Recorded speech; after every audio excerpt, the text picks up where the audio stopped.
not since the 70s. Yeah. And that's your sway controls. Sway controls, a little bit tight maybe. Well, they're... Oh, just a second. Get out of his way.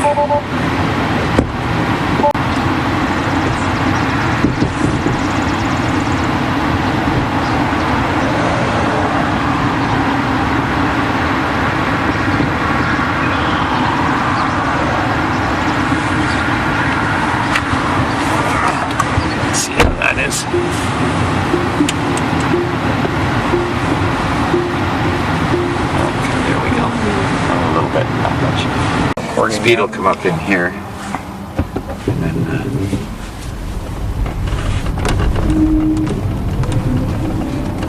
so the one thing everybody comments on when you tow with one of these is just how completely effortless, and I'm not stepping on it, I'm just driving normally and we're up to speed and nothing flat with oh yeah, the trailer. It's well, this is the Tesla Model S with two electric motors. Yeah.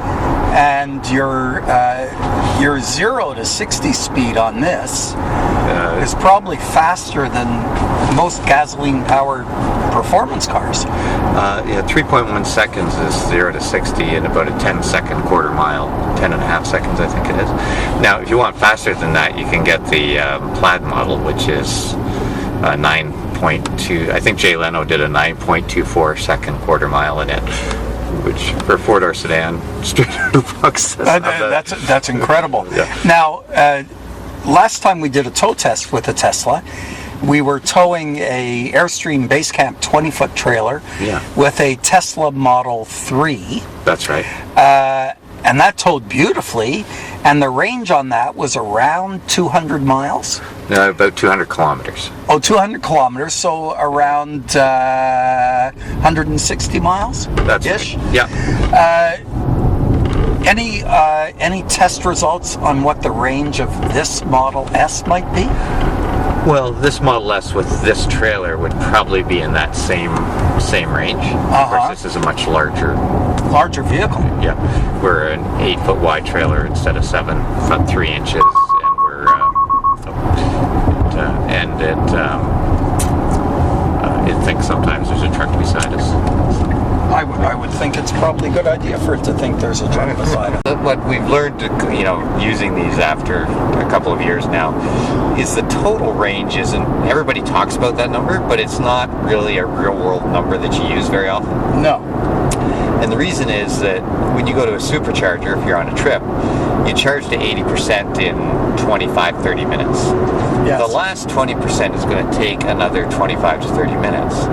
So if the next supercharger's 120 kilometers away, you get to 80% and then you just head off to the next supercharger. You don't bother waiting that half an hour just so you can go a little bit further. And that's kind of more what you do as a real world basis using it. So it's now, how does this Citation Reward trailer tow?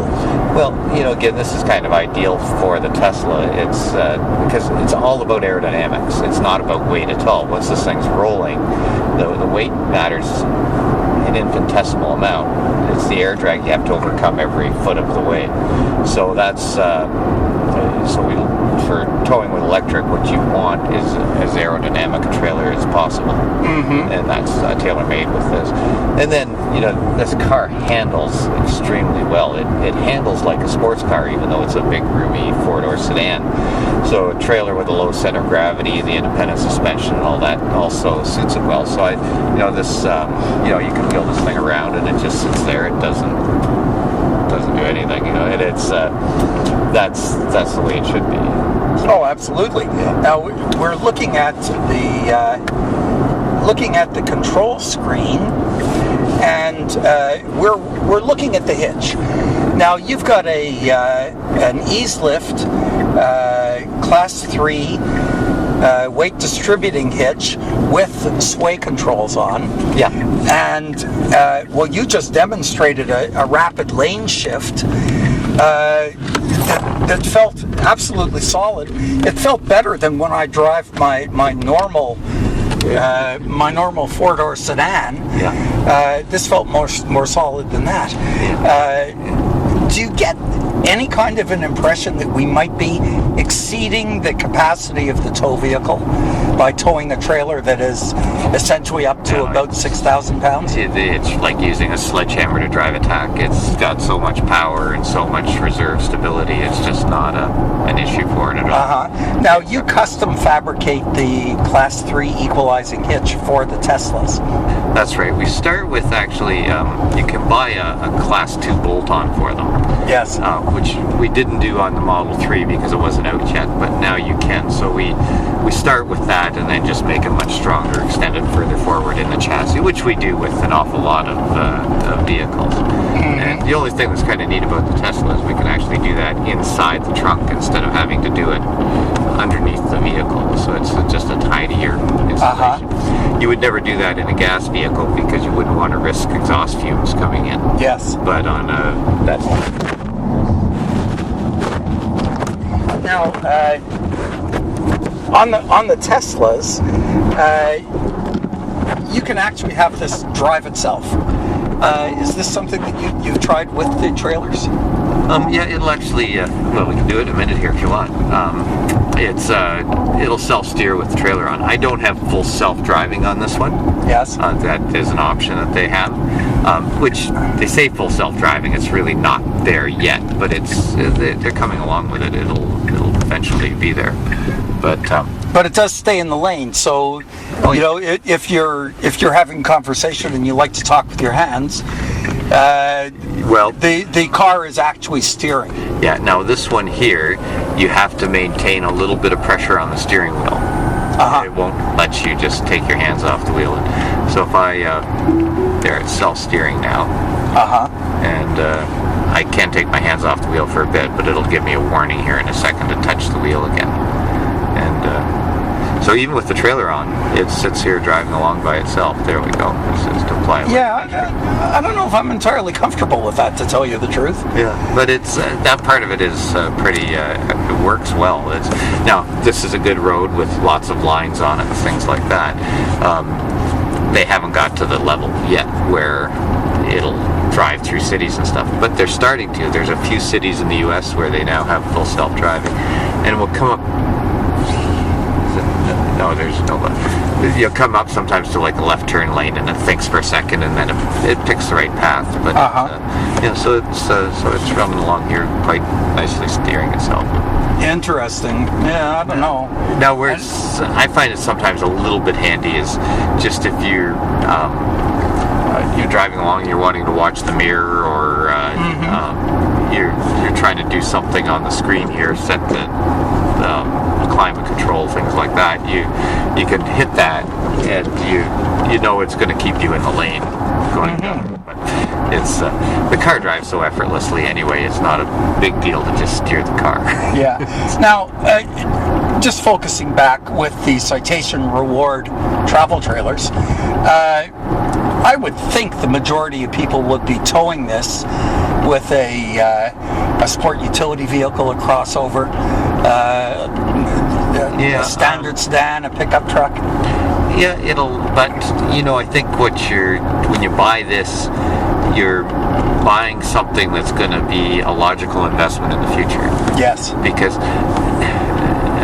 as I was saying to Roger, once you've driven an electric car for a while, you're not going back. No. You're going to keep driving an electric car. So that means you're going to want a trailer that's going to be towable with an electric car. And this is. Whereas a lot of trailers that are just too unaerodynamic, you're never going to get decent range in that out of them. This is about half the air drag of a conventional trailer. And it's...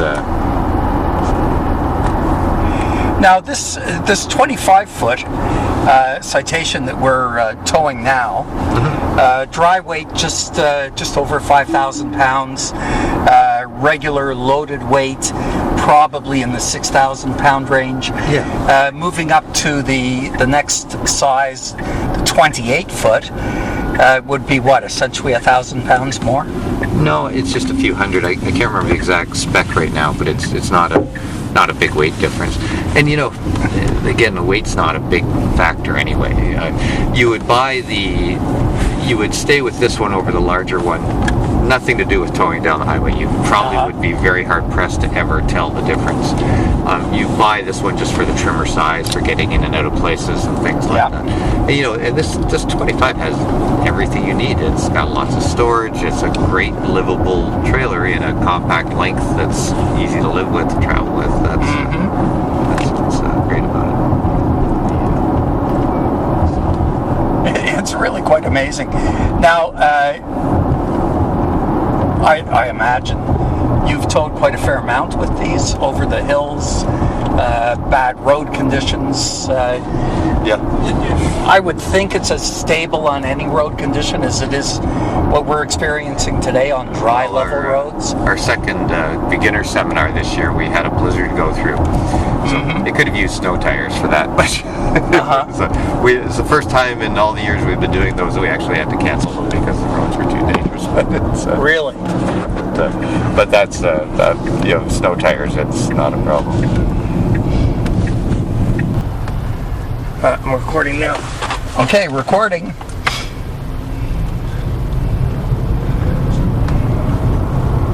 This is going to be very cool. So you're now the exclusive dealer for the world. Yeah, well, that's fine, but if Roger wants to set up some other dealers, that'll be fine.